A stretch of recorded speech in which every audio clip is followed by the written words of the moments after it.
బోధన్లో ఉద్యోగుల ఆందోళన, సబ్ కలెక్టర్కు వినతి పత్రం. నిజామాబాద్ జిల్లా బోధన్ పట్టణంలోని సబ్ కలెక్టర్ కార్యాలయంలో ఈరోజు ఉద్యోగులు తమ సమస్యల పరిష్కారానికి వినతి పత్రాలను అందజేశారు. టీజీఈజేఏసీ ఆధ్వర్యంలో నిర్వహించిన ఈ నిరసన కార్యక్రమంలో బోధన్ సబ్ కలెక్టర్ వికాస్ మహతో గారికి వినతి పత్రం సమర్పించారు. గత కొద్ది కాలంగా అపరిష్కృతంగా ఉన్న సమస్యలను వెంటనే పరిష్కరించాలని ఈ సందర్భంగా ఉద్యోగులు డిమాండ్ చేశారు. ముఖ్యంగా 51% ఫిట్మెంట్తో పీఆర్సీని అమలు చేయాలని, పెండింగ్లో ఉన్న బకాయిలను తక్షణమే చెల్లించాలని కోరారు. అదేవిధంగా ఉద్యోగులు, ఉపాధ్యాయులందరికీ హెల్త్ కార్డు వర్తింపచేయాలని, సిపిఎస్ స్థానంలో ఓపీఎస్ను అమలు చేయాలని విజ్ఞప్తి చేశారు.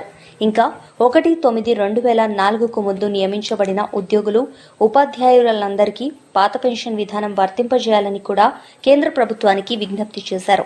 ఈ కార్యక్రమంలో టీజీఈజేఏసీ అధ్యక్షులు కార్తిక్, టీఆర్ఎస్ఏ బాధ్యులు విఠల్ గారు, పీఆర్టీయూ నాయకులు శంకర్, థామస్, కైరాన్, ధన్రాజ్, గంగాధర్, బసవరాజ్, అభ్యందర్, ఎస్టీయూ నాయకులు నెమలి సంజీవ్, సలీం, వాహిద్ గారు, పెన్షనర్ల సంఘ అధ్యక్షులు రాజేశ్వరరావు, సత్యనారాయణ, వెంకటేశం, టీఎన్జీఓ నాయకులు సాయిలు, శ్వేత, విమల, స్రవంతి తదితరులు పాల్గొన్నారు.